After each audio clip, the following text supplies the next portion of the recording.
I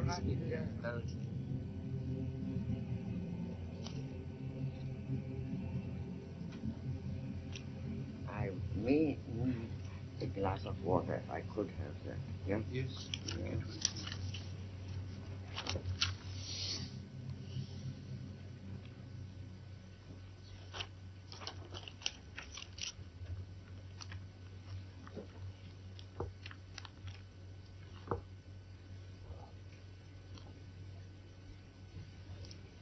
Vous êtes arrivé dans ce pays en 1941, vous veniez d'Europe, vous y vivez donc depuis 32 ans.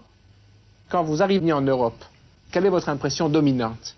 Mon impression dominante, well, see, this is not a nation state. America is not a nation state. Mon impression dominante, c'est que l'Amérique n'est pas un État-nation. Et les Européens ont beaucoup de mal à comprendre ce simple fait qu'ils devraient pourtant théoriquement connaître.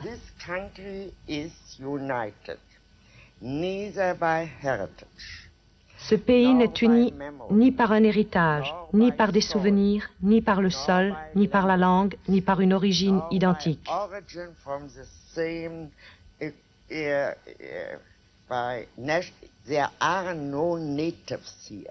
Il n'y a pas d'Américains authentiques ici, les Indiens mis à part. Tout le reste, ce sont des citoyens, et ces citoyens ne sont unis que par une seule chose, et c'est beaucoup. On devient citoyen des États-Unis par simple acceptation de la Constitution.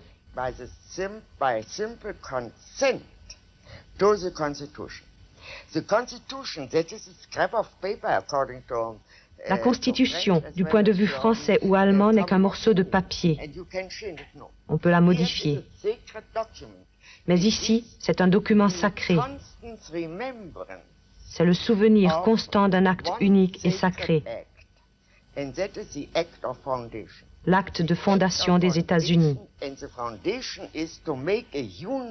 La fondation a consisté à réunir en un tout des minorités ethniques et des régions entièrement disparates, sans pour autant niveler et faire disparaître ces différences.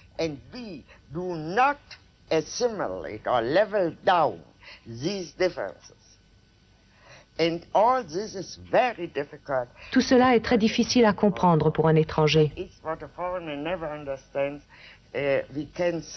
Nous pouvons donc dire que dans ce système politique, c'est la loi qui règne et non pas les hommes.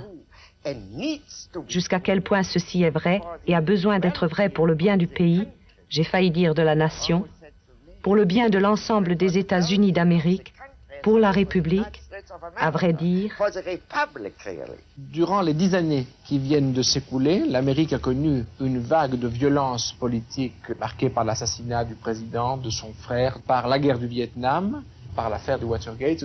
Pourquoi l'Amérique peut-elle surmonter des crises qui, en Europe, auraient abouti à des changements de régime, voire à des troubles intérieurs très graves?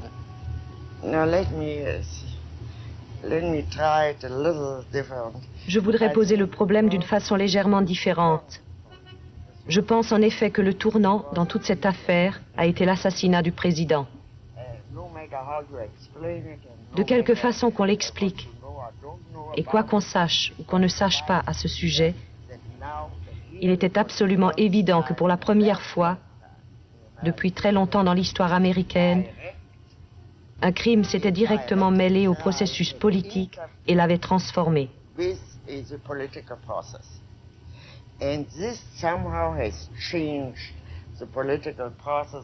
Vous savez que d'autres assassinats ont suivi.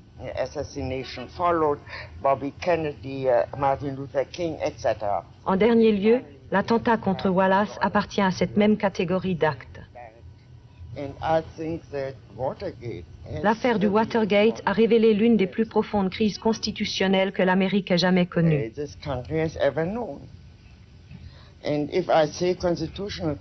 Et quand je dis crise constitutionnelle, c'est beaucoup plus important ici qu'en France. Une crise constitutionnelle en France. Je ne sais pas combien vous avez eu de constitutions depuis la Révolution, mais pour autant que je me souvienne, au moment de la Première Guerre mondiale, vous en aviez eu 14. Je ne veux pas entrer dans les détails, vous savez cela sans doute beaucoup mieux que moi. Ici, par contre, il n'y a qu'une constitution. Et cette constitution est en vigueur depuis près de 200 ans. Le contexte est donc entièrement différent. C'est toute la structure du système politique qui est en jeu.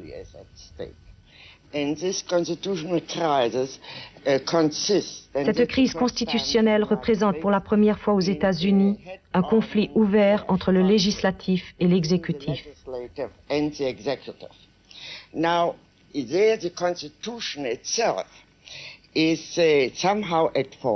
Ici, c'est la Constitution elle-même qui est en partie responsable. Les pères fondateurs ne pensaient pas que la tyrannie puisse surgir de l'exécutif, parce qu'ils ne voyaient dans celui-ci rien d'autre que la simple exécution de ce qu'avait décidé le législateur.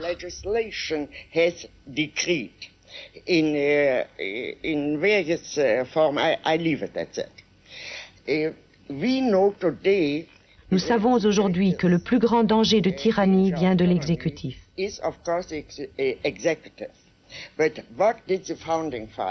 Mais si nous prenons à la lettre l'esprit de la Constitution, que pensaient les pères fondateurs? Ils pensaient s'être libérés d'abord de la domination de la majorité. C'est pourquoi ce serait une grave erreur de penser que ce que nous avons est une démocratie. Ce que nous avons ici, c'est un système républicain. Les pères fondateurs s'attachaient surtout à préserver les droits des minorités parce qu'ils estimaient que dans un corps politique sain, il doit y avoir une pluralité d'opinions.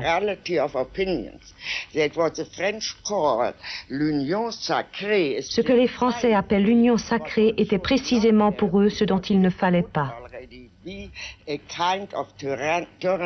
Ce serait déjà une sorte de tyrannie et le tyran pourrait très bien être une majorité.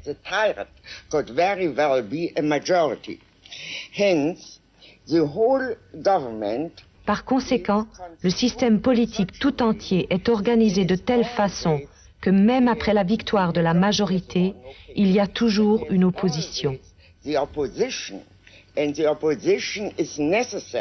Cette opposition est nécessaire car elle représente les opinions légitimes d'une ou de plusieurs minorités.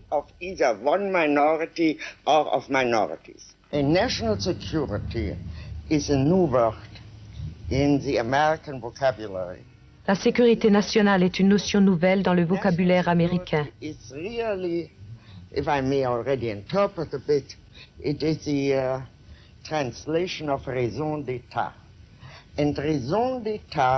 Cette notion de raison d'État n'a jamais joué aucun rôle en Amérique.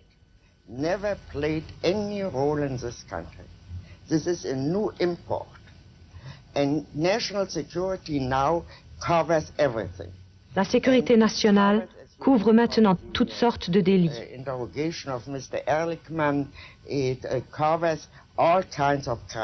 Par exemple, le président a tous les droits.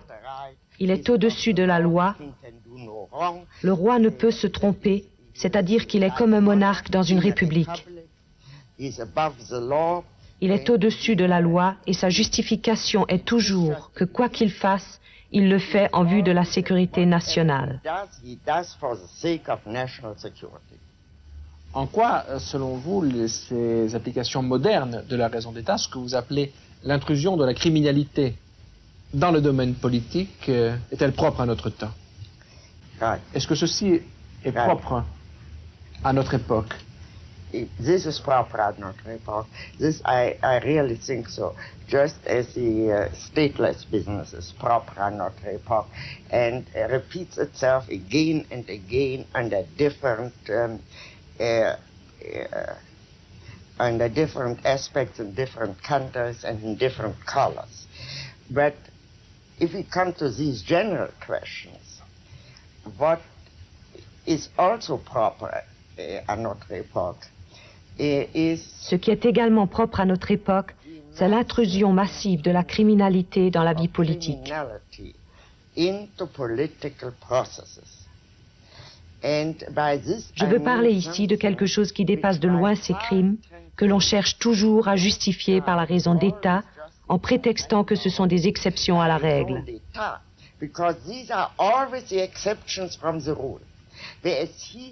Ici, au contraire, nous sommes soudain confrontés avec un style d'action politique qui est en lui-même criminel. Ce n'est plus une exception à la règle. Ils ne disent pas, nous sommes dans une situation d'une telle urgence qu'il nous faut brancher tout le monde sur une table d'écoute.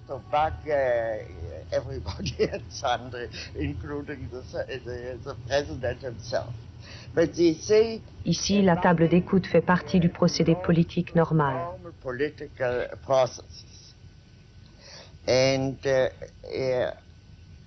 the same as they don't say we will once burglar. Ils ne disent pas non plus nous cambriolons exceptionnellement les bureaux d'un psychiatre et nous ne le ferons jamais plus. And never again. By no means. Absolument pas. But they say this is absolutely legitimate to Ils break affirment au in. contraire qu'une telle effraction est absolument légitime. So this whole business. Cette affaire de sécurité nationale provient directement de la notion de raison d'État. Cette notion de sécurité nationale que l'on invoque est directement importée d'Europe centrale. Bien sûr, les Allemands, les Français et les Italiens la reconnaissent comme entièrement justifiée parce qu'ils ont toujours vécu sous cette règle. Mais c'était précisément l'héritage européen que la révolution américaine avait l'intention de briser.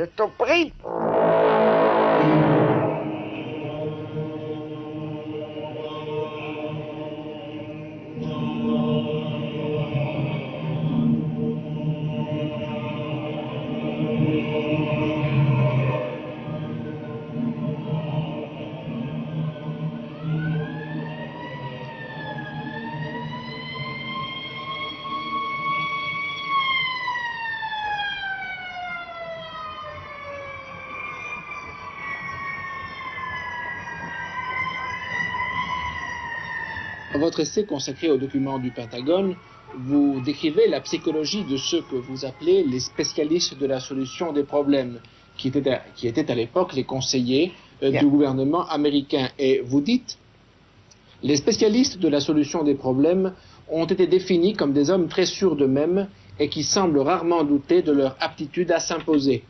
Ils ne se contentaient pas de faire preuve d'intelligence, mais se targuaient en même temps de leur rationalisme, de leur amour de la théorie, de l'univers purement intellectuel, leur faisant rejeter tout sentimentalisme à un point assez effrayant. Et vous ajoutez... May I interrupt you here? I think that's enough. See, I have a very good example. Dans les documents du Pentagone, il y a un très bon exemple de cette mentalité scientifique envahissante. Which finally overwhelms all other insights. Vous connaissez la théorie des dominos, qui était la théorie officielle tout au long de la guerre froide de 1950 à 1969.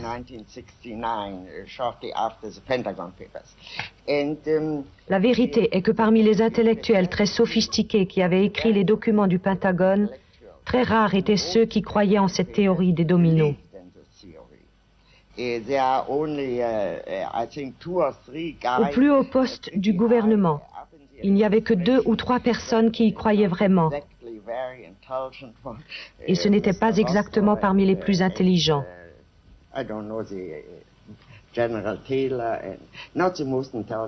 En fait, ils n'y croyaient même pas.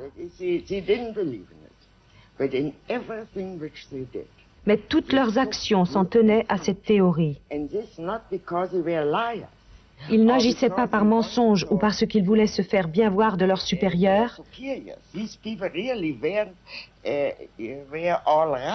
mais parce que cela leur donnait un cadre dans lequel ils pouvaient travailler.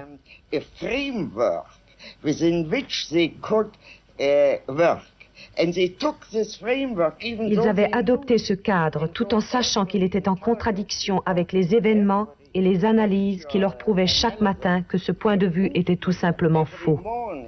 That these assumptions were simply factually wrong. They took it because they didn't have any other framework. Notre siècle me semble dominé par une persistance de modes de pensée fondés sur le déterminisme historique. Yes, and I think this has very good reasons. This belief in this historical necessity. Il y a de très bonnes raisons à cette croyance en la nécessité historique.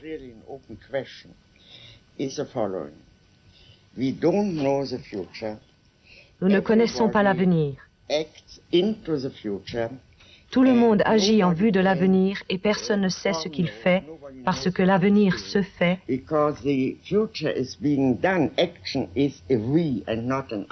L'action est faite par nous et non pas par moi. Ce n'est que lorsque j'agis seul, si j'étais la seule, que je pourrais prédire ce qui va se passer à la suite de mes actes. Il semble donc que ce qui s'est vraiment passé soit entièrement du domaine de la contingence, et de fait, la contingence est l'un des plus grands facteurs de l'histoire. Personne ne sait ce qui va arriver simplement parce qu'il y a tant de choses qui dépendent d'une énorme quantité de facteurs variables, c'est-à-dire du hasard.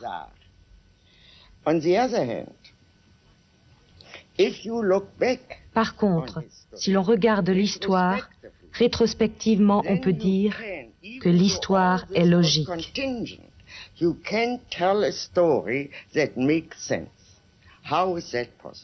Comment cela a-t-il été possible? C'est le véritable problème de toute philosophie de l'histoire.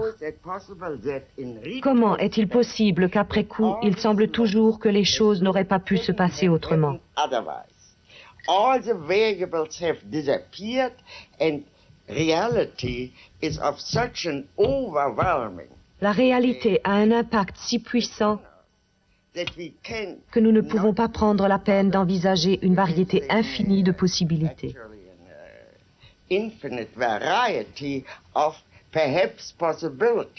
Mais si nos contemporains conservent leur attachement à des modes de pensée déterministes, malgré les démentis de l'histoire, serait-ce, d'après vous, parce qu'ils ont peur de la liberté?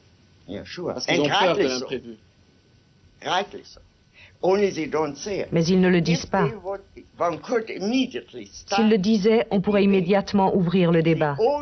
Si seulement ils disaient « Nous avons peur », par exemple. Nous avons peur d'avoir peur. C'est l'une des principales motivations. Mais nous avons peur de la liberté. Est-ce que vous imaginez en Europe un ministre, voyant sa politique sur le point d'échouer, commander à une équipe d'experts extérieurs à l'administration une étude dont le but serait de savoir les décisions extérieures de l'administration? Et they were taken from everywhere. Oui. And also from... C'est cela, mais également avec des personnes extérieures à l'administration.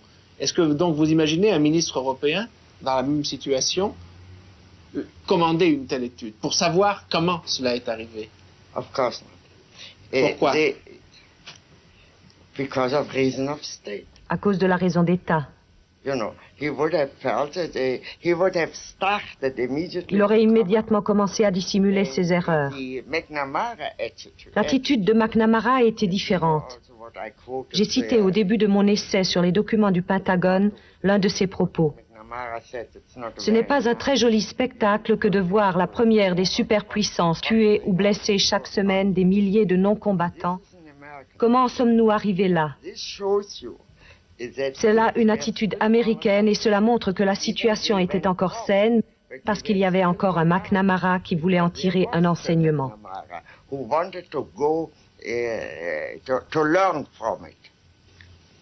Pensez-vous que actuellement les dirigeants américains, placés devant d'autres situations, aient encore l'envie de savoir? No. I don't think that a single one is left. I don't know. No, I take that back. But I don't believe Je crois, si je ne me trompe, que McNamara était sur la liste des ennemis de Nixon. Je l'ai lu aujourd'hui dans le New York Times.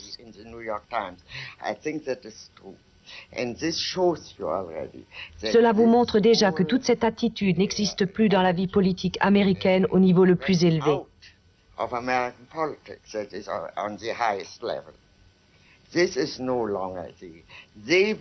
Ces gens-là croyaient déjà à l'image qu'il fallait créer de soi.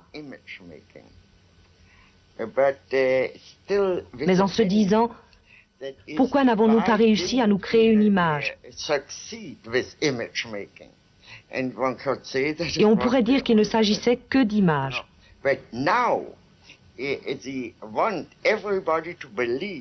Mais maintenant, ils veulent que tout le monde croie à leur image et que personne ne regarde au-delà. Nous entrons alors dans un univers politique tout à fait différent. On aurait donc, après ce que le sénateur Fulbright appelait l'arrogance du pouvoir, après ce que l'on pourrait nommer l'arrogance du savoir, un troisième stade qui serait l'arrogance tout court. Yes, I don't know whether it's l'arrogance tout court. It is really the will to dominate, for heaven's sake. C'est plutôt la volonté de dominer. Jusqu'à présent, cela n'a pas réussi. Je peux encore aujourd'hui m'asseoir à cette table et vous parler librement.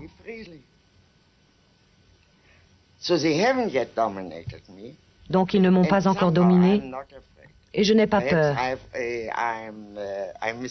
J'ai peut-être tort. Je me sens parfaitement libre dans ce pays. Morgenthau a appelé toute l'entreprise de Nixon la révolution avortée. Nous ne savons pas encore si elle a avorté. Il a peut-être dit cela de façon prématurée, mais on peut certainement dire une chose, elle n'a pas non plus été couronnée de succès. Mais ce qui menace à notre époque, c'est l'idée que les buts de la politique sont illimités. Le libéralisme, tout de même, repose, je crois, sur l'idée que la politique a des objectifs limités. Est-ce qu'à notre époque, l'arrivée au pouvoir d'hommes, de mouvements qui s'assignent des objectifs illimités n'est pas la plus grande menace? J'espère que je ne vous choquerai pas si je vous dis que je ne suis pas du tout sûr d'être une libérale. Je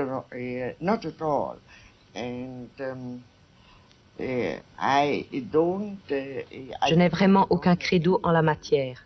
Je ne professe pas de philosophie politique que je pourrais résumer par un terme en isme. Certainement, mais c'est tout de même à l'intérieur des fondements de la pensée libérale, avec les emprunts à l'Antiquité, que se situe votre réflexion philosophique. Diriez-vous que Montesquieu est un libéral? Would you say that, all the people whom I take into account throughout the Middle Age, moi je me sers où je peux. And I take whatever I can. Je prends ce que je peux et ce qui me convient. That is, I do no longer believe that I think one of the great advantages. L'un des grands avantages de notre temps, c'est ce qu'a dit René Char. You know what René Char said, notre héritage n'est garanti par aucun testament. Précédé par aucun testament. N'est précédé par aucun testament. This means we are entirely free. Cela veut dire que nous sommes entièrement libres d'utiliser où que nous le voulions les expériences et les pensées du passé. The experiences and the thoughts of our past. Mais est-ce que cette liberté extrême ne risque pas d'effrayer beaucoup de nos contemporains qui préféreraient trouver toute prête une théorie, une idéologie et être en mesure de l'appliquer? Cette liberté cette liberté que vous définissez, cela risque d'être la liberté de quelques-uns, de ceux qui auront la force d'inventer de nouveaux modes de pensée. Non.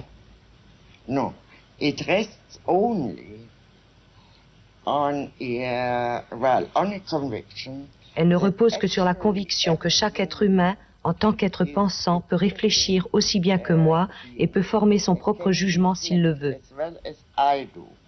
and can therefore judge for himself if he wants to. How I can Ce que je ne sais pas, c'est comment faire naître ce désir en lui. This I don't know. That is, I am not the only thing which can help us, I think, is really to réfléchir. And to think always means to think. Réfléchir, cela signifie de toujours penser de manière critique. Et penser de manière critique, cela signifie que chaque pensée sape ce qu'il y a en fait de règles rigides et de convictions générales. Rigid rules, general convictions, etc. Everything which happens in thinking is Tout ce qui se passe lorsqu'on pense est soumis à un examen critique. C'est-à-dire qu'il n'existe pas de pensée dangereuse pour la simple raison que le fait de penser est en lui-même une entreprise très dangereuse. How I can convince, I think non-thinking is even more dangerous. Mais ne pas penser est encore plus dangereux. But I would say not thinking and not, ne pas réfléchir, c'est plus dangereux encore. Revenons à ce mot de René Char. Notre héritage n'est précédé d'aucun testament. Quel est d'après vous l'héritage du XXe siècle? We are still there. Vous êtes jeune, je suis âgé, mais nous sommes encore là tous les deux pour leur laisser quelque chose. Justement, que laisserons-nous au XXIe siècle? Nous sommes les trois quarts du siècle sont déjà écoulés. I have no idea. I'm pretty sure that modern art, which Je suis à peu près certaine qu'il y aura l'art moderne, qui stagne plutôt actuellement.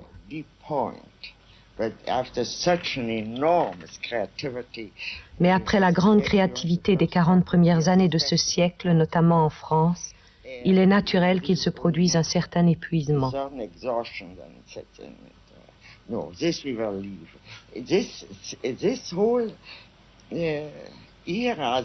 XXe siècle sera probablement l'un des grands siècles de l'histoire, mais pas en politique. Et l'Amérique? No. Pourquoi? No. You know, this country, you need a certain amount of tradition. Il n'y a pas de tradition artistique américaine? No, not a great one. A great one in poetry.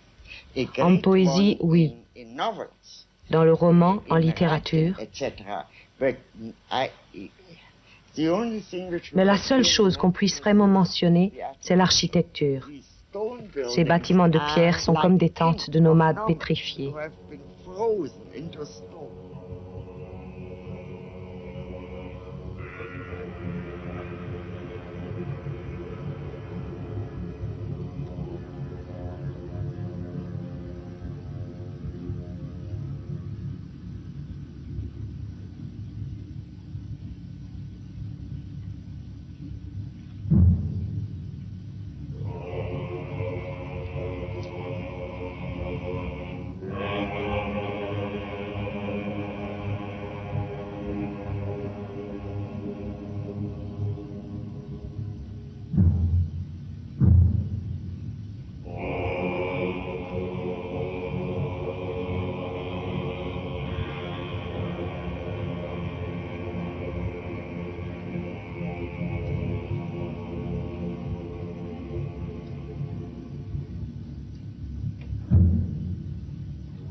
Vous avez traité à plusieurs reprises dans votre œuvre de l'histoire moderne des Juifs et de l'antisémitisme.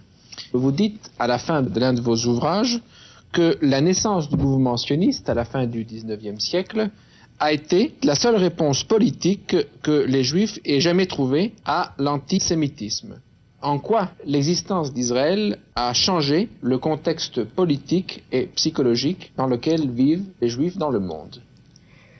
Oh, I think it has changed everything.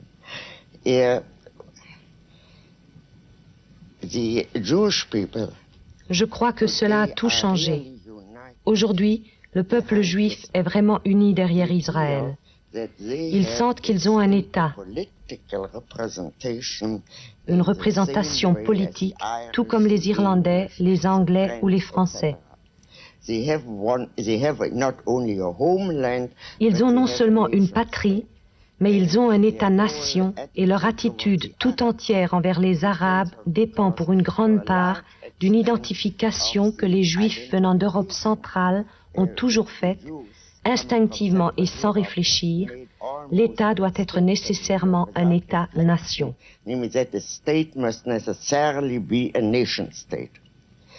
Now, this has, that is the whole relationship between diaspora and Israel. Les relations entre la diaspora et Israël, ou ce qui antérieurement était la Palestine, ont changé parce qu'Israël n'est plus simplement un refuge pour Juifs polonais.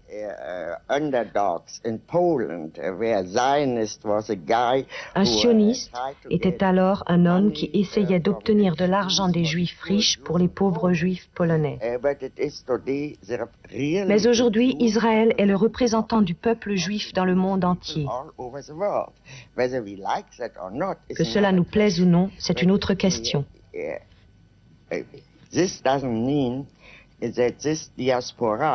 Cela ne signifie pas que le judaïsme de la diaspora doit toujours être du même avis que le gouvernement israélien. Ce n'est pas une question de gouvernement, c'est une question d'État. Tant que cet État existera, il sera évidemment ce qui nous représente aux yeux du monde. Justement, un auteur français, Georges Friedman, a écrit il y a une dizaine d'années un livre intitulé « Fin du peuple juif », point d'interrogation, où il concluait qu'à l'avenir, il y aurait d'un côté un nouvel État-nation israélienne et de l'autre côté, dans les pays de la diaspora, des Juifs qui s'assimileraient et perdraient peu à peu leurs caractéristiques propres. Cette hypothèse sounds very plausible, and I think it's quite wrong. Cette hypothèse semble très plausible et je crois qu'elle est tout à fait fausse. Dans l'Antiquité, lorsque l'État juif existait encore, il y avait déjà une grande diaspora juive. Au cours des siècles, à travers un très grand nombre de formes différentes de gouvernement et d'État, les Juifs, le seul peuple de l'Antiquité qui ait survécu à travers les millénaires, n'ont jamais été assimilés.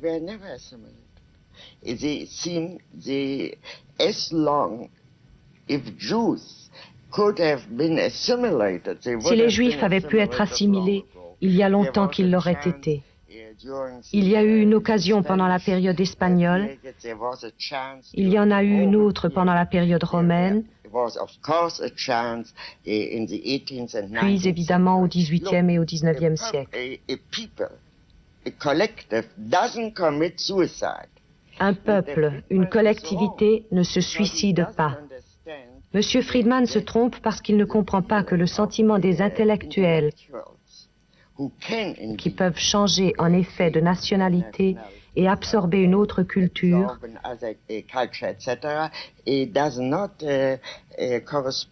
ne correspond pas au sentiment du peuple dans son ensemble et particulièrement pas à celui d'un peuple qui a été créé par des lois que nous connaissons. Que signifie pour les Juifs l'assimilation dans la société américaine? Well, in the sense in which we spoke of assimilated Jewry. Il n'y a pas d'assimilation à une culture. To the surrounding culture doesn't exist. Would you kindly tell me to Voulez-vous avoir l'obligeance de me dire à quoi les Juifs devraient s'assimiler ici? Aux Anglais, aux Irlandais, aux Allemands, aux Français? Alors, lorsque l'on dit que les Juifs américains sont très américanisés, non seulement américains, mais américanisés, à quoi fait-on allusion? One means is a way of life. Tous ces Juifs sont d'excellents citoyens américains.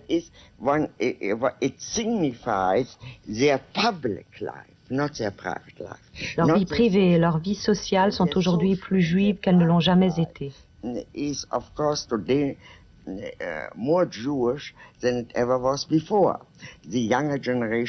Ainsi, un grand nombre de jeunes apprennent l'hébreu, même si leurs parents l'ont oublié depuis longtemps.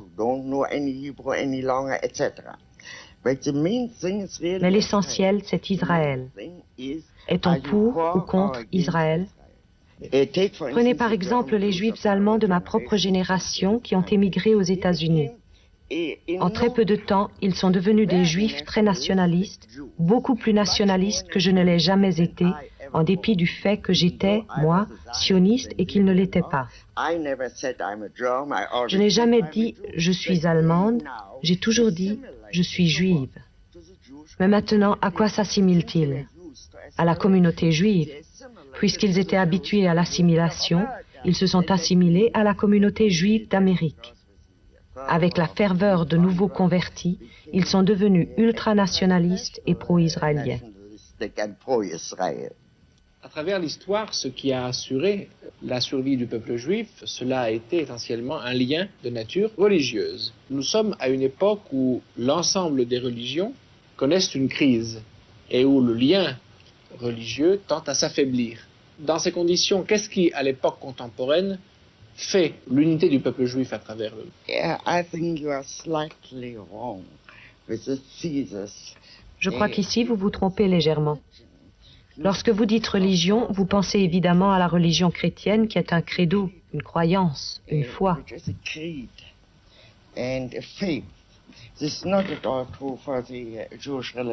Cela n'est absolument pas le cas pour la religion juive. C'est une religion nationale dans laquelle religion et nation coïncident.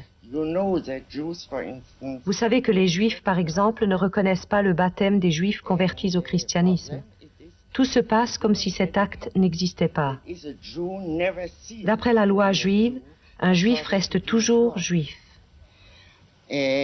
So long as somebody is born by a Jewish mother, la recherche de la paternité est interdite, he is a Jew. Une personne née de mère juive est juive. La notion de religion est complètement différente. Il s'agit beaucoup plus d'un mode de vie que d'une religion dans le sens particulier et spécifique de la religion chrétienne.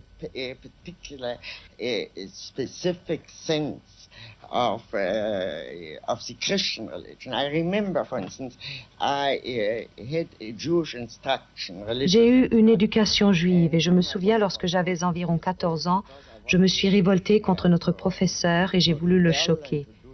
Je me suis levée et j'ai dit « Je ne crois pas en Dieu ». Il m'a alors répondu « Personne ne vous le demande ».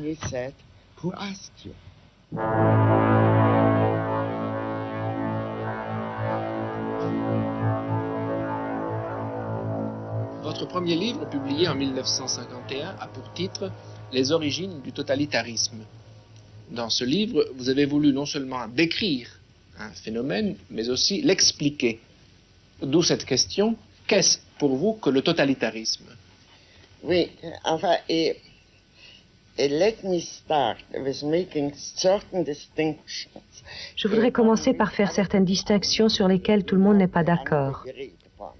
Tout d'abord, une dictature totalitaire n'est ni une simple dictature, ni une simple tyrannie.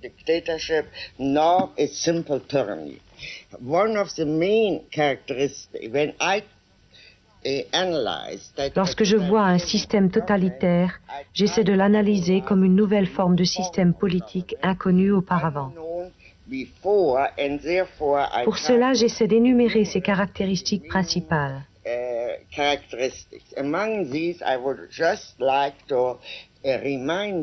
Parmi celles-ci, je voudrais vous en rappeler une qui est entièrement absente actuellement de toutes les tyrannies.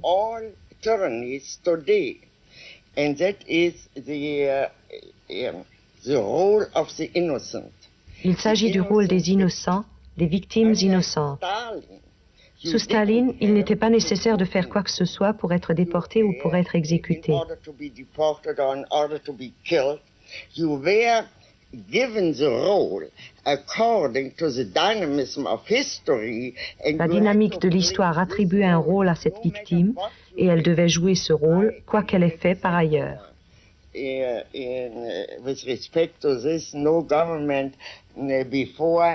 Auparavant, aucun gouvernement n'a tué des gens pour avoir dit oui.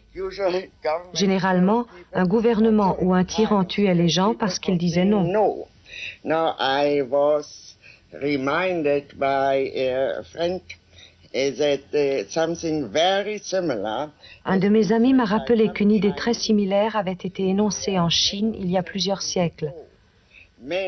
Les hommes qui ont l'impertinence d'approuver ne valent pas mieux que ceux qui désobéissent et s'opposent. And this, of course, is the quintessential sign of totalitarianism. C'est là, bien évidemment, l'essence du totalitarisme. Le fait qu'il y ait une totale domination de l'homme par l'homme. Now, in this sense, there is no totalitarianism today. En ce sens, il n'y a pas aujourd'hui de totalitarisme, même en Russie, où règne pourtant la pire des tyrannies que nous ayons jamais connues. Il faut faire quelque chose pour qu'on vous envoie en exil ou dans un camp de travail ou dans un asile psychiatrique.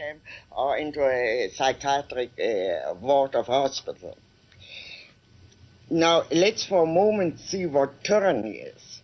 Because after all, totalitarianism, les régimes totalitaires sont toujours nés lorsque la majorité des pays européens étaient déjà soumis à une dictature. Of European governments were already under dictatorships. Dictatorships, if we take them in the original sense.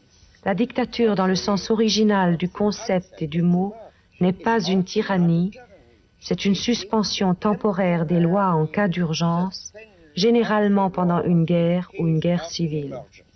Usually during a war or a civil war or such. But anyhow, the dictatorship. La dictature est limitée dans le temps, la tyrannie ne l'est pas. And these are things really are important enough to pay attention to. When I wrote my Eichmann Jerusalem, Lorsque j'ai écrit mon livre sur Eichmann à Jérusalem, l'un de mes principaux objectifs était de détruire la légende de la grandeur du mal, de la force démoniaque. Of the greatness of evil, of the demonic force, to take away from people. De retirer aux gens l'admiration qu'ils ont pour les grands malfaiteurs comme Richard III. J'ai trouvé dans Brecht la réflexion suivante. Les grands criminels politiques doivent à tout prix être mis à nu et surtout être livrés au ridicule. Ce ne sont pas de grands criminels politiques, mais des hommes qui ont commis de grands crimes politiques, ce qui est quelque chose d'entièrement différent. L'échec d'Hitler n'indique pas qu'il était imbécile. Le fait qu'Hitler était un imbécile était une idée courante et fausse dans toute l'opposition avant qu'il ne prenne le pouvoir. De nombreux livres ont essayé ensuite de le justifier et d'en faire un grand homme.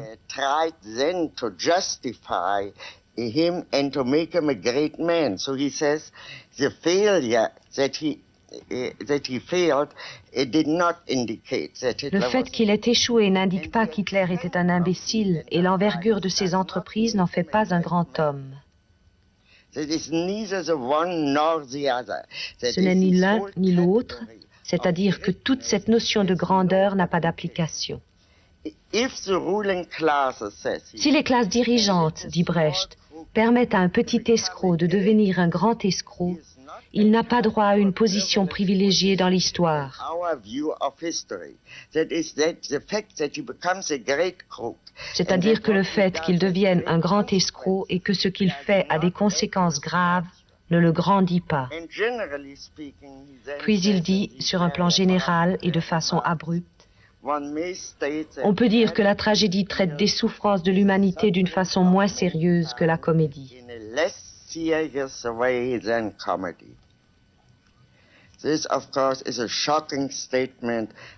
est évidemment une déclaration choquante, Mais en même temps, je pense qu'elle est parfaitement juste.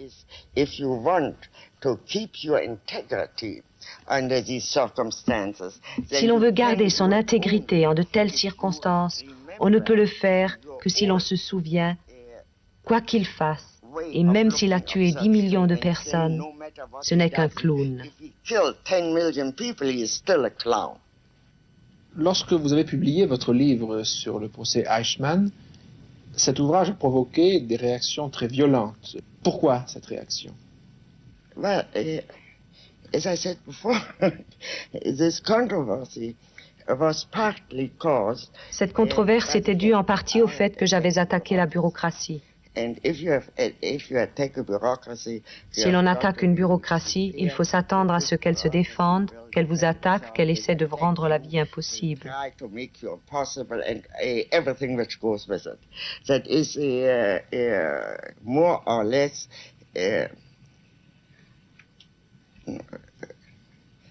dirty political business. C'est plus ou moins une vilaine affaire politique. This I really had no real quarrel. Cela, je pouvais le comprendre. But there was but suppose they had not Mais supposons qu'il n'ait pas organisé cette campagne. organized this campaign, then still the opposition to this Malgré book cela, would have been l'opposition à ce livre aurait été très forte there. The Jewish people was parce que des Juifs ont été offensés, et par là, je veux dire des personnes que je respecte vraiment et que je peux comprendre. can understand it.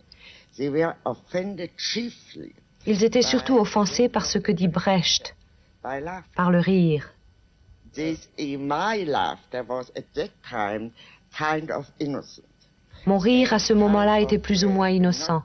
Je n'y pensais pas. Ce que je voyais, c'est qu'Eichmann était un clown. What I saw was a clown. So Eichmann, for instance, was bothered never by anything which he had done to the Jews. Eichmann, par exemple, ne s'est jamais reproché ce qu'il avait fait aux Juifs. Il se reprochait un incident. He had slapped the face Il avait giflé le président de la communauté juive de Vienne pendant son interrogatoire. president of the Jewish community in Vienna during an interrogation. God knows worse things were Dieu sait que happening bien des gens and subissaient des traitements pires que celui-là. slapped in the face. Pourtant, Eichmann ne se l'est jamais pardonné. Il avait cédé à une impulsion et il pensait que c'était très mal d'avoir perdu son sang-froid. And he thought this was very wrong indeed. He has lost his cool, so to speak. Pourquoi pensez-vous que nous voyons en effet apparaître toute une littérature qui, s'agissant notamment du nazisme, décrit de façon souvent romancée ses chefs, leurs forfaits, et essaye de les humaniser, somme toute, et ainsi indirectement de les justifier. Pensez-vous que de telles publications est une raison purement commerciale, ou pensez-vous qu'elles aient une signification plus profonde? I think it has a signification, at least it shows. Je pense qu'elles ont une signification. Elles montrent que ce qui s'est passé une fois peut arriver à nouveau. Tyranny has been discovered very early. La tyrannie est connue depuis très longtemps. There's an enemy. Still, it has never, in any way, prevented. Cela n'a pourtant jamais empêché un tyran de devenir un tyran. It has not prevented Nero and has not prevented Caligula. Cela n'a empêché ni Néron ni Caligula. Et Néron et Caligula n'ont pas empêché des exemples récents tels que l'intrusion massive de la criminalité dans la vie politique. Criminality can mean for the political process. Quand pensez-vous que